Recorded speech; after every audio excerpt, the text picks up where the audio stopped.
Trah jroning kapitayan. Panglimbang 5 menit dina Rebo Legi tanggal 9 April taun 2021. Kapethik saka Injil Yohanes bab 8 ayat 31 tekan ayat 42. Ing pinggir dalan prapatan sacedhak papanku nyambut gawe ana wong dodolan cilik-cilikan. Sawetara dagangane didhasarake ing sakndhuwuring angkring cilik seka pring. Jroning rerasanan bab wong iku, Rama Dion mratelakake mengkene. Biyen-biyene wong kuwi anake wong sugih-sugihe sak Malang. Perusahaane sak pirang-pirang, tanahe pating telecek ning endi-endi. Rada kaget aku sumela takon, menawi trahipun tiyang sugih-sugih sak Malang, lah kok saged dawah melarat lajeng dodolan ten pinggir mergi ngaten niku dos pundi lara-larai. Yo, rumangsa ketunggon bondo dheweke njur urip mubra-mubru. Cekake urip model mo 5.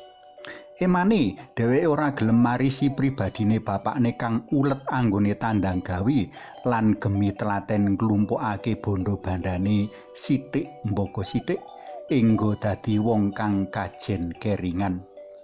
Kabeh bandane wong tuane ludes dienggo mbayar utang-utangi. Bangkrut lah. Memper karo critaku ing Cecala, waosan dina iku ngrembug bab wong-wong Israel kang padha ngegung-ngegungake diri minangka traing Bapa Abraham, nanging nglalekake kang luwih wigati bab branane Bapa Abraham, pangandel utama utawa kapitayan. Brana donya bisa entek nanging pangandel langgeng anane. Kamisuwuran bisa mbleret nanging pangandel manter selawasi.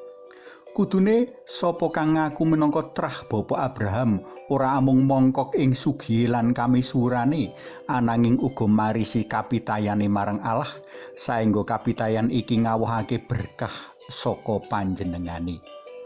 Bapa Abraham gawe renaning penggalih dalem Gusti Allah, marga pitaya lan tuhune marang Allah. Bapa Abraham rila ninggalake tanah kelairane Ur Kasdim, banjur ngulandara tumuju tanah Kanaan, tanah kang kajanjekake dening Allah, tanah kang kagambarake kebak susu lan madu, alias gemah ripah loh jinawi. Gusti Yesus sing waosan dina iki nagih pangandel kang karasuk Bapa Abraham marang bangsa Israel kang ngaku trah utawa tedhak turune Bapa Abraham. Ing kene Gusti Yesus sacara sinengker utawa malah kepara kanthi blak-blakan mratelakake identiti dalem minangka alaing Bapa Abraham kang kudu diasrai percaya. Kaya dene Bapa Abraham tuwa ing dawuh dalem Gusti, kudune wong-wong Israel uga nuhoni Gusti Allah kang ngejawantah ana pribadi dalem Gusti Yesus.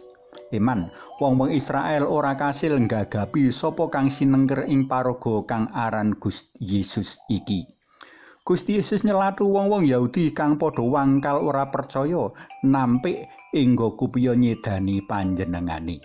Kamangka miturut Gusti Yesus, asrah percaya marang panjenengane dadi syarat siji-sijine kanggo nampa kaslametan langgeng.